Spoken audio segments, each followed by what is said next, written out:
But, Mr. Speaker, let me just say, what have we prioritized as a response? Let me just capture what are the factors that are influencing this security situation. One is socioeconomic vulnerabilities, including unemployment and perceived economic marginalization, which predisposes susceptible youth to terrorist radicalization and recruitment. The second is porous border, exposing the country in infiltration of terror elements, illicit goods, contraband goods, including alcohol and drugs.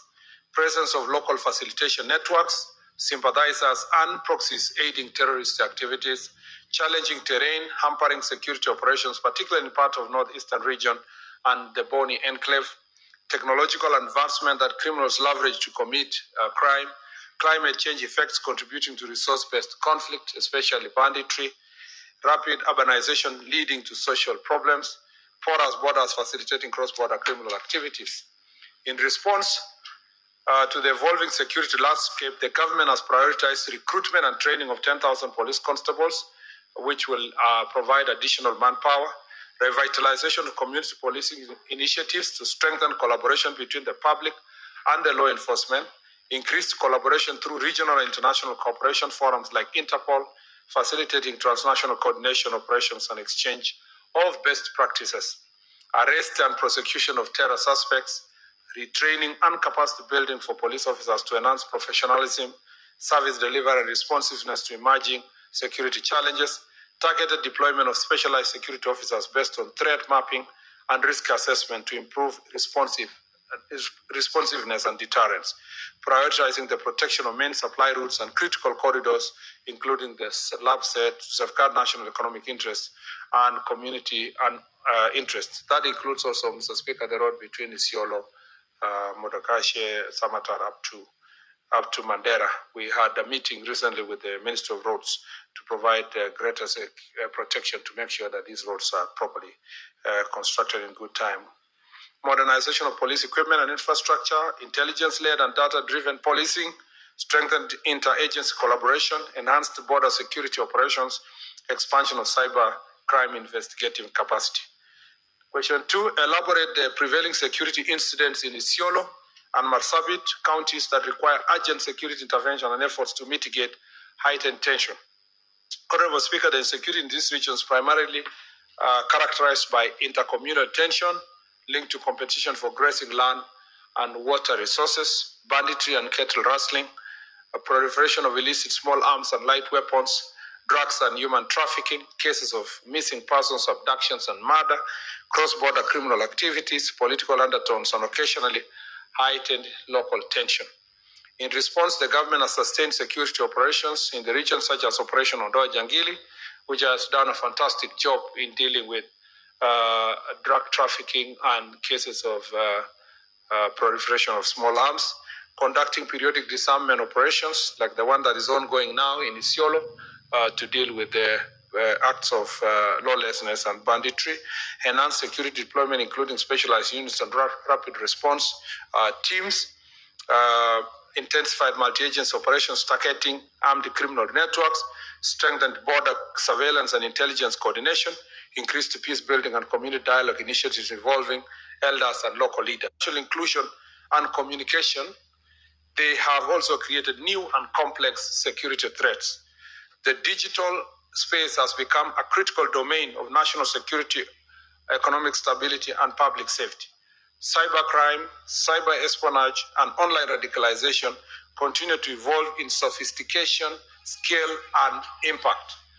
To address these threats, the government has strengthened the Directorate of Criminal Investigations Cybercrime Unit, enhanced forensic and digital investigation capabilities, enhanced interagency cyber threat monitoring mechanisms, partnered with telecommunication providers and financial institutions to detect and disrupt cyber fraud, increased capacity to monitor and counter online extremist propaganda and recruitment, undertaken public awareness and campaigns on cyber hygiene and digital safety. Number 4, clarify on the adequacy of staffing, training, and logistical support for security agencies and their welfare. Mr. Speaker, the government acknowledges that adequate staffing, training, and logistical support are central to effective policing.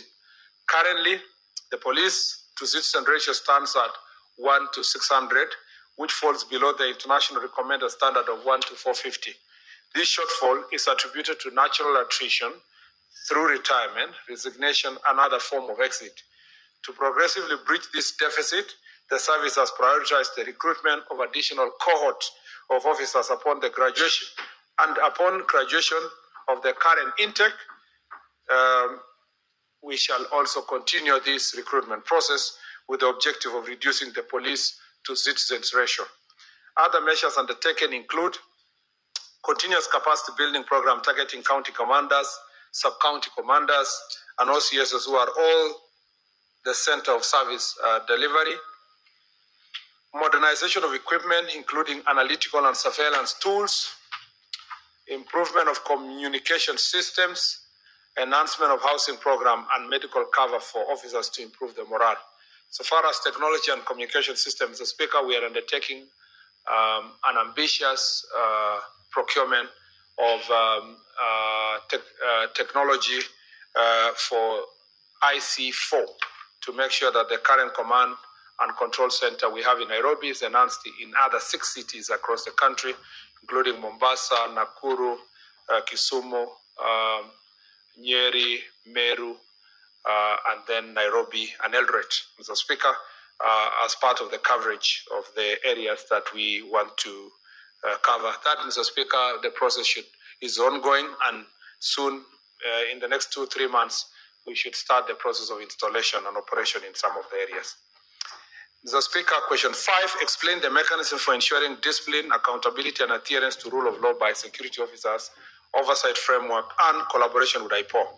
Honorable Speaker, the National Police Service is a disciplined service, and officers are expected to be professional in the execution of their mandate. The service demands the highest standards of discipline, professionalism, and accountability as officers serve as custodians and enforcers of the law. However, there have been recent incidents of unprofessionalism unprofessional conduct by some officers that have eroded public confidence. Efforts to strengthen discipline are as follows: firm enforcement of National Police Service Act, service standing orders, and code of conduct, continuous training and ethics, human rights, and on unlawful use of force, command responsibility to ensure strict supervision and adherence to operational standards, internal disciplinary processes for officers found to have violated the regulations.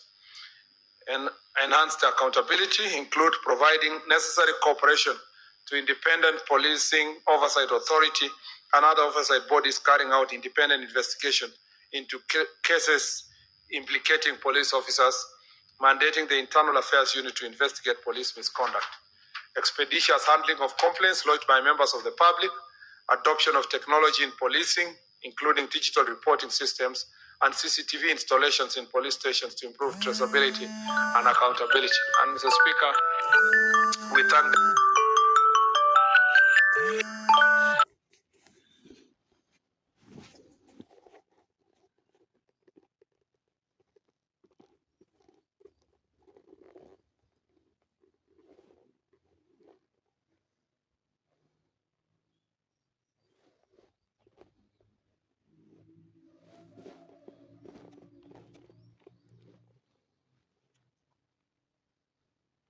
to independent policing oversight authority and other oversight bodies carrying out independent investigation into cases implicating police officers, mandating the Internal Affairs Unit to investigate police misconduct, expeditious handling of complaints lodged by members of the public, adoption of technology in policing, including digital reporting systems and CCTV installations in police stations to improve traceability and accountability. And Mr. Speaker, we thank the members of public also who have installed CCTV cameras in their premises and other public facilities, schools, among others, because this outcry by the public on police conduct has been made possible by technology, and especially when this information was made public.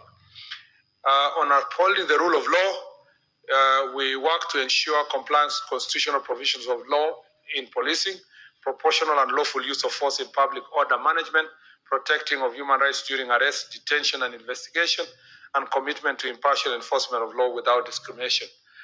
The Constitution requires me, Mr. Speaker, to provide policy directions to the IG, and one of the policy directions I issued last year is on use of force, Mr. Speaker, which I issued a policy paper on when the police can be able to use force and can use their guns. Mr. Speaker, highlight the progress made on security sector reforms. That's the question 6. Highlight the progress made on security sector reforms, policy implementation, modernization of security institutions, and legislative gaps requiring parliamentary interventions to strengthen national security. Honorable Speaker, the government has been undertaking legislative and policy initiatives aimed at implementing the recommendations of the National Task Force on improving terms and conditions of police service and other reforms for members of the National Police Service, Kenya Prison Service, and the National Youth Service, and improving security services in the country. That is a task force that was established by His Excellency the President as soon as this government was established.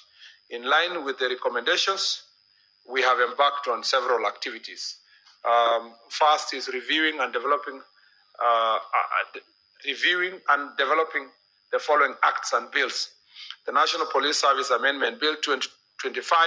This bill aims to amend the National Police Service Act so as to provide for structural, functional, and operational reforms to enhance the efficiency, accountability, and professionalism of the service.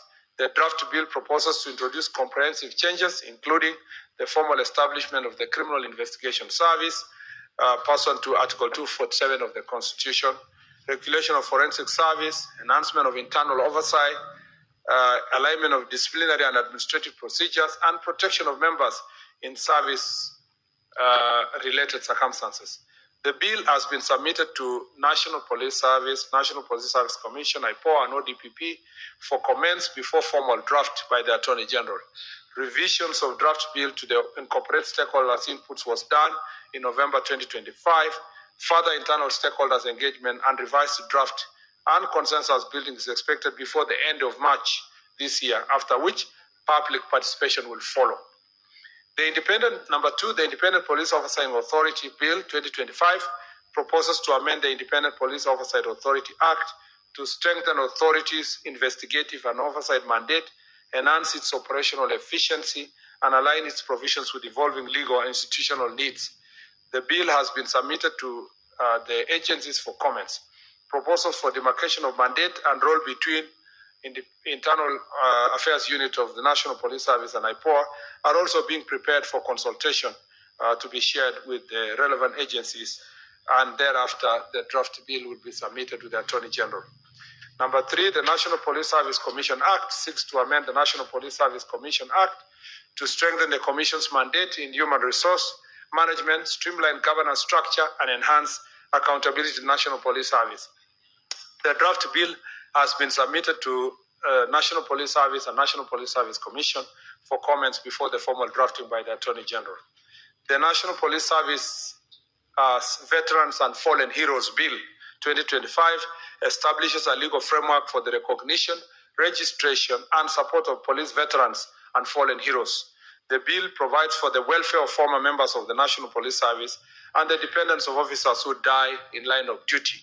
It further seeks to provide structural benefits, ceremonial honors, and national mechanisms for recognition, remembrance, and institutional support.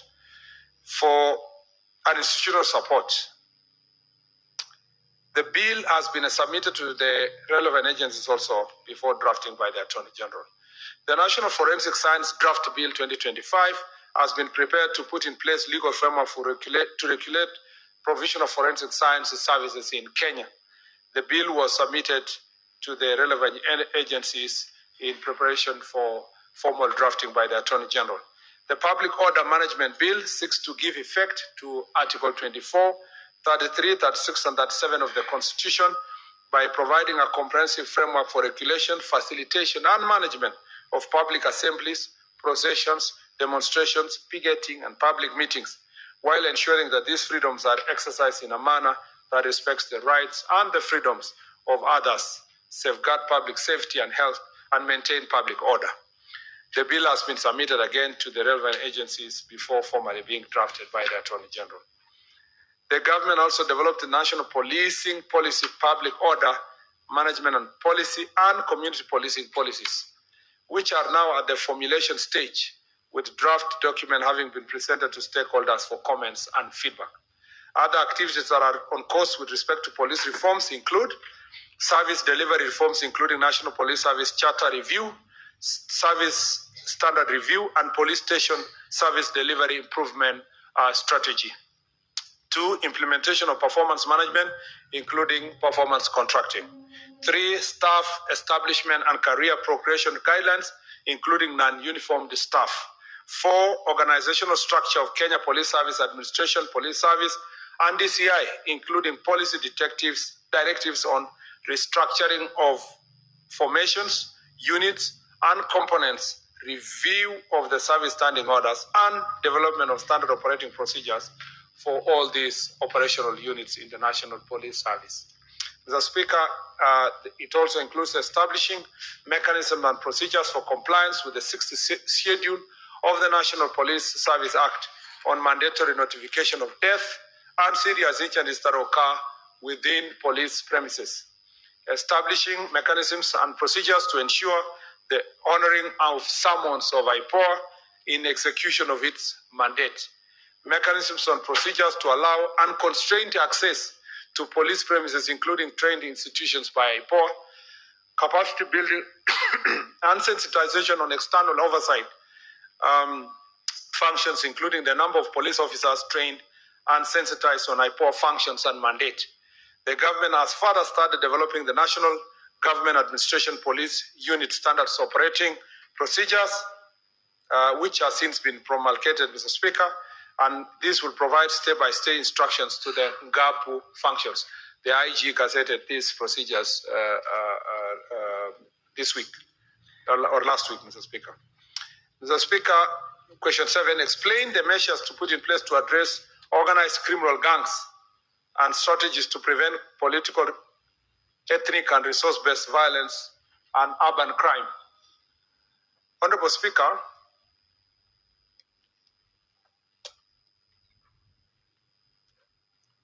the country continues to face threats of organized criminal gangs, mainly in urban areas and densely populated settlements. The gangs are largely composed of unemployed youth who are attracted to criminal gangs by profit from illicit activities.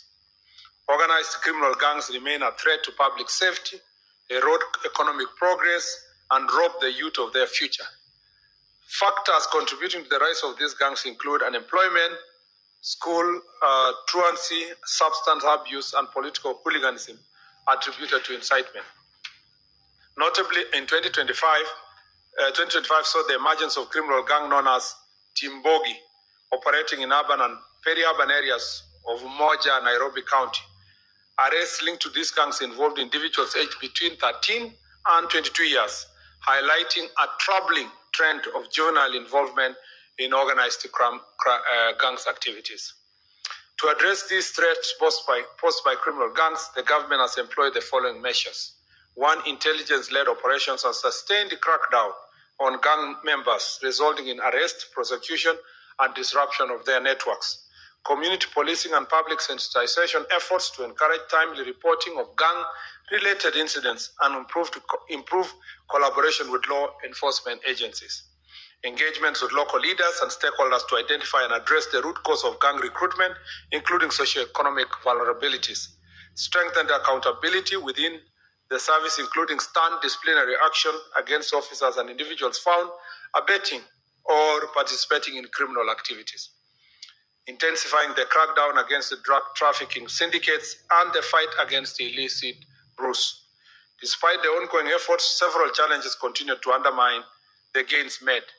These include inadequate rehabilitation and reintegration program for reformed gang members, leading to high cases of recidivism, failure by the community to share critical intelligence because of fear of retaliation from the gangs, limited alternative livelihood opportunities, especially for vulnerable youth, increasing the risk of recruitment by criminal gangs and networks. Mr. Speaker, this is the end of my statement. I thank you. Thank you. Well done, Minister.